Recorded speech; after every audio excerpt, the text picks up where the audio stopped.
Very very good morning. অনেকের মধ্যে একটি খুবই কমন একটি কোশ্চেন যে কোন সময়টাতে হাঁটা শরীরের জন্য বেশি ভালো। তো আমার কাছে যেটা মনে হয়, ভোরবেলা যখন আপনি হাঁটতে বের হবেন, প্রকৃতিতে একদম কুল কামিং, একদম নিশ্চুপ থাকে। এই সময়টাতে প্রকৃতির সাথে আপনি একদম মিশে যেতে পারবেন, প্রকৃতির একদম খুব কাছাকাছি যেতে পারবেন। এই সময়টা দিনের অন্য কোনো সময় সেটা সম্ভব হয় না।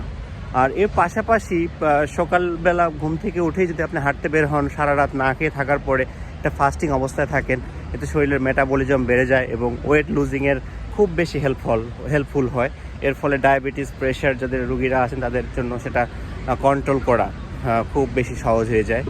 এর পাশাপাশি সকালবেলা হাঁটতে বের হলে একটা টু ডু লিস্ট করে ফেলতে পারেন, দিনের সমস্ত কাজ আপনি এগিয়ে নিতে পারেন এবং দিনের অন্য সময় হাঁটতে বের হওয়ার যে টেনশন সেটা আপনার মধ্যে আর থাকে না। খুব সহজে আপনি স্মুথলি সেগুলো সব কিছু শেষ করে ফেলতে পারেন।